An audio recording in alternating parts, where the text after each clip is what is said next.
Good morning everyone, তোমরা সবাই কেমন আছো? আমি ভালো আছি।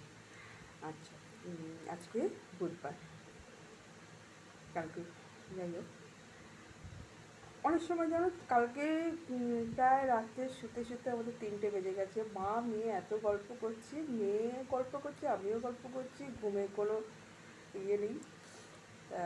প্রায় আমরা 3টের পরেই আমরা ঘুমিয়েছি, বুঝেছো?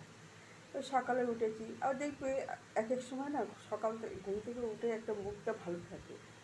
আর আজকে আমার মুডটা না মানে উঠেই আর ভালো লাগে না, মানে চুপচাপ বসে থাকি, চুপচাপ কারোর সাথে কথা বলবো না, কথা বলতে ইচ্ছা করছে না, চুপচাপ বসে আছি। হ্যাঁ, সে কি ভালো লাগে, কেমন যেন একটা লাগছে, কেন এটা হয় জানি না। এটা আমার মাঝে মাঝেই হয়, মানে চুপচাপ কারোর সাথে কিচ্ছু না, চুপচাপ বসে থাকি, মানে কথাও বলি না সেরকম। এই এরকম কি সবার হয় বলো তো? আমার তো এই জিনিসটা হয়, আমার এটা মাঝে মাঝেই হয়, প্রায় বলবো না, মাঝে মাঝে, বুঝেছো তো? তা এরকম ঘুম থেকে উঠে ওরা চুপচাপ বসে থাকি, চুপচাপ কারোর সাথে কথা বলবো না, চুপচাপ বসে নিজের আকাশ পাতাল কত কিছু ভাবতে থাকি, বুঝলে তো? ভাবার তো শেষ নেই।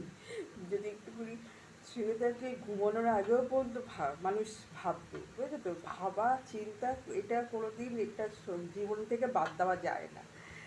তা হ্যাঁ, সেই অবস্থা। তাই আজকে সকাল থেকে চুপচাপ আছি, কথা বলতে ইচ্ছা করছে না। গুড মর্নিংটা তো তোমাদের বলতেই হবে, এখানে কথাটা বলতেই হবে, না বললে তো গুড মর্নিংটা জানানো হবে না। সেখানে তো কথা বলতেই হবে। যাই হোক, তোমাদের গুড মর্নিং বলেই কথা শুরু করো। সকাল থেকে সেরকম কোনো কথা বলিনি, চুপচাপ রয়েছি, কেন কী আমি বুঝতেও পারছি না।